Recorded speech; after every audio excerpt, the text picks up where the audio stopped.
My story with English started in a very unusual way. Normally, you go to school, you attend classes. It's just a typical way of learning a foreign language.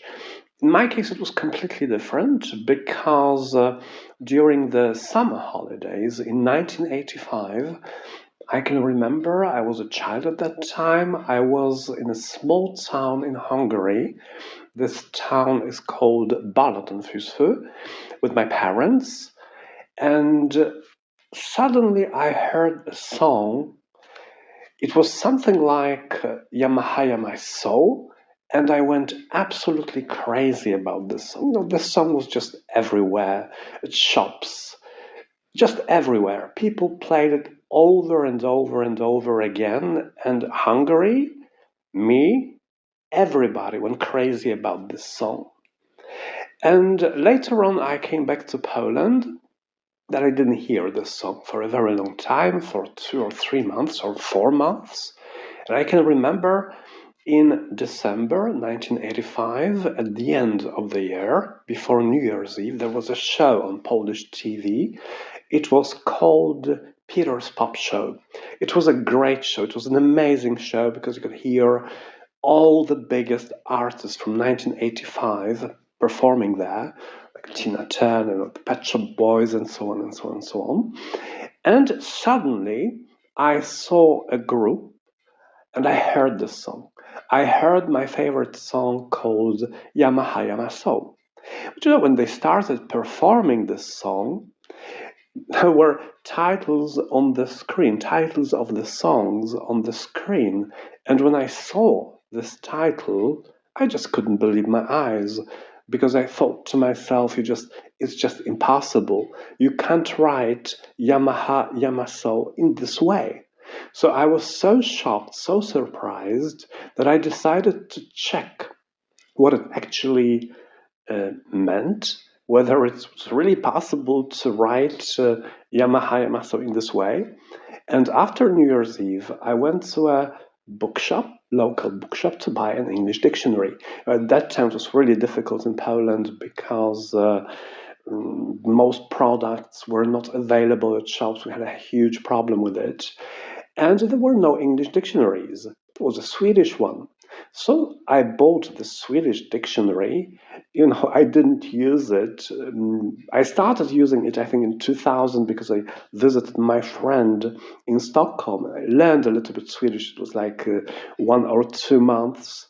But it doesn't matter now. I would like to get back to what I was talking about. And actually, no.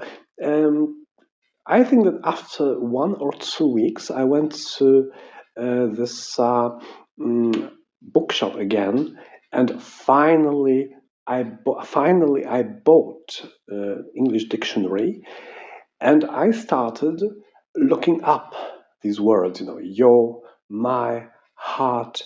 But I was very disappointed because I couldn't find most of these words in this dictionary. I couldn't find yo, some kind of contraction. In this dictionary, there were words like you, are, but there was no yo. Nobody in my family spoke English, so there was absolutely nobody I could ask about it.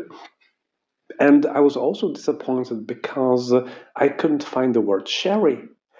I did find the word will, uh, but actually, I couldn't translate the title because, as far as I can remember, Modern Talking performed 3 songs at that time. It was Yamaha Yamaso, it was Sherry Sherry Lady, and it was Heaven Will Know. So I couldn't find Yo, I couldn't find Sherry, I couldn't find Will. So I was extremely disappointed.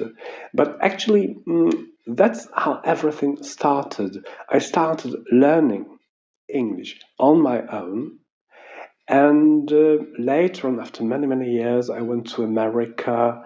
I was an exchange student in Michigan, and my whole life was connected with English at that time. I started writing lyrics, very simple lyrics in English. Everything turned around music and everything turned around English, but I had never ever had a single lesson at school.